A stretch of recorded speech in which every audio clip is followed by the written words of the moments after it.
ನನಗೂ ಟೈಮ್ ಇತ್ತು, ಅವಕಾಶನೂ ಸಿಕ್ತು. ಮೇಡಮ್ ಹೇಳಿದ್ರು ಹೋಗ್ರಿ ಸುಮ್ ಕೂಡ ಬಂದು ಎಲ್ಲರಿಗೂ ಟೈಮ್ ಪಾಸ್ ಎಲ್ಲ ಆಗುತ್ತೆ ಅಂತ.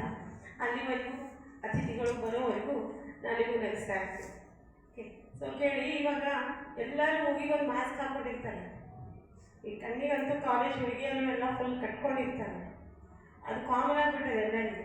ಸೊ ಒಂದು ಸಾರಿ ಒಂದು ಹುಡುಗ ಏನು ಮಾಡ್ತಾನೆ, ನಮ್ಮ ಗುಲ್ಬರ್ಗ ಹುಡುಗ ಅಂತ ಇಟ್ಕೊಳ್ತೀವಿ, ಒಂದು ಗಾಡಿ ಬೇಡಿ ಮನೆ ಒಳಗೆಲ್ಲ ಮಾಡಿ ಒಂದು ವೆಹಿಕಲ್ ಕೊಡಿಸಬೇಕು ನನಗೆ ಅಂತ ಹೇಳಿ ಒಂದು ಗಾಡಿ ತೊಗೊಂಡ್ಬಿಡ್ತಾರೆ.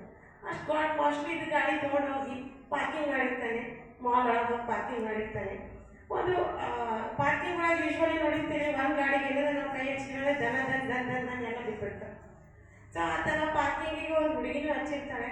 ಅಲ್ಲಿಂದ ಹೊರಗೆ ಬರಬೇಕು ಅನ್ನೋಷ್ಟಿಗೆ ಅವ್ನ ಗಾಡಿ ಚೂರಾಗಿ ಡ್ಯಾಮೇಜ್ ಆಗಿಬಿಟ್ಟಿರ್ತದೆ. ಆ ಹುಡುಗಿ ಕರ್ಕೊಳ್ಳೋ ಹೊತ್ತಿಗೆ ಡ್ಯಾಮೇಜ್ ಆಗಿಬಿಟ್ಟಿರ್ತದೆ. ಸೊ ಅಲ್ಲೆಲ್ಲ ನಾವು ಯಾರು ಹೇಳಬೇಕು ಅಂತಂದರೆ, ಆ ಹುಡುಗಿ ಒಂದು ಮಾಸ್ಕ್ ಹಾಕೊಂಡಿರ್ತದೆ, ಪೂರ್ತಿ ಮಾಸ್ಕ್ ಹಾಕೊಂಡು ಆಕೆ ಟಿ ಶರ್ಟ್ ಮಾತ್ರ ಕಂಡು ಹಿಡಿಬೇಕಷ್ಟೇ. ಆಕೆ ಎರಡು ಕಣ್ಣುಗಳು ಆಕೆ ಟಿ ಶರ್ಟಿಗೆ ಮಾತ್ರ ಐಡೆಂಟಿಫೈ ಮಾಡಬೇಕು ಆಕೆ ಯಾರು. ಸೊ ಆಯಿತು, ಏನು ಮಾಡಬೇಕು ನಾವು ಈಗ ಎಲ್ಲೂ ಹೋಗಲಿ, ಹುಡುಗಿಯರಿಗೆ ಏನು ಮಾಡಿಬಿಡ್ತಾರೆ, ಇರಲಿ ಹೋಗಮ್ಮ ಹೋಗೋ ಅಂತ ಕಳಿಸ್ಬಿಡ್ತಾರೆ.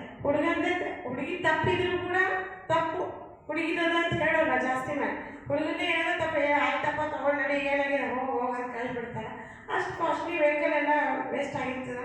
ನೋಡ್ಬೇಕು ಮುಂದೆ ಯಾವ ಥರ ಹೀಗೆ ಸಿಗಬೇಕು ಮಾಡ್ತೀನಿ ಅಂತ ಹೇಳಿ ಟಿ ಶರ್ಟ್ ಮಾತ್ರ ನೆನ್ಪಿಟ್ಕೊಂಡಿದ್ದೆ.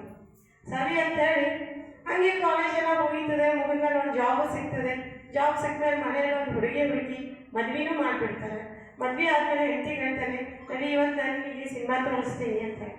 ಆಯಿತು ಅಂತ ಹೇಳಿ ಆಕೆ ಹೊರಗೆ ಬರೋ ತನಕ ಹಿಂಗೆ ಹೊರಗೆ ಅಡ್ಡಾಡ್ತಾ ಇರ್ತಾರೆ. ಮನೆಯಿಂದ ಹೊರಗೆ ಬರೋ ತನಕ ರೆಡಿಯಾಗಿ ಬರೋ ತನಕ ಆಕೆ ಬಂದು ಕೂಡ ತಲೆ ತಿರುಗಿ ಬಿಟ್ಬಿಡ್ತಾರೆ. ಯಾಕಂದರೆ ಅದೇ ಟಿ ಶರ್ಟ್ ಹಾಕೊಂಡು ಬಂದ್ಬಿಡ್ತಾರೆ.